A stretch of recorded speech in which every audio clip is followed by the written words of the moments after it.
Bonjour à tous. Parfois nous pensons que les personnes qui marchent avec Dieu se doivent, et ne peuvent faire autrement d'ailleurs, que d'être dans la félicité complète et dans le bonheur parfait. Nous nous imaginons mal quelqu'un comme Moïse, comme Jérémie, comme Daniel, étant triste. Ils sont dans la présence de Dieu jour après jour.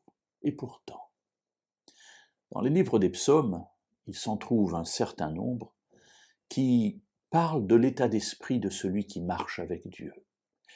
Et parfois, permettez-moi l'expression, ça n'est pas la joie. Disons, si vous le voulez bien, un de ces exemples. Dans le psaume 88, un des psaumes des fils de Corée, qui font partie des familles qui ont écrit beaucoup de psaumes pour le culte, pour tout ce qui se passait dans le temple.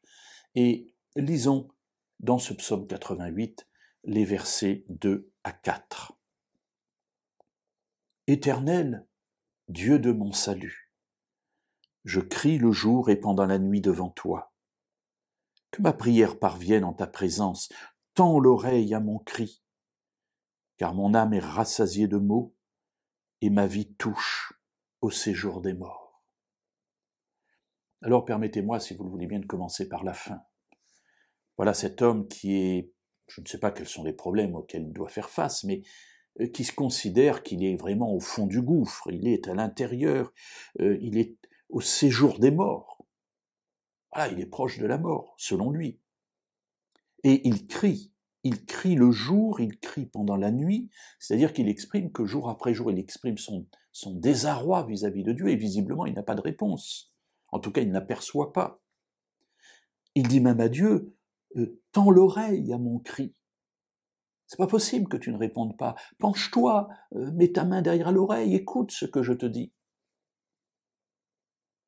Mais là, on pourrait croire que tout est désespéré, mais regardez ce qu'il dit tout au début de sa prière. Éternel, Dieu de mon salut. Il ne s'adresse pas à un ennemi. Il s'adresse certes à quelqu'un dont il pense qu'il est silencieux, mais il reconnaît en Dieu, il reconnaît en l'Éternel, le Dieu de son salut. Alors mes amis, n'ayons pas peur de crier à Dieu. Il connaît les épreuves par lesquelles nous passons. N'ayons donc pas peur d'aller vers lui et gardons ce regard vers lui qui est celui du Dieu de notre salut, car lui seul peut nous répondre.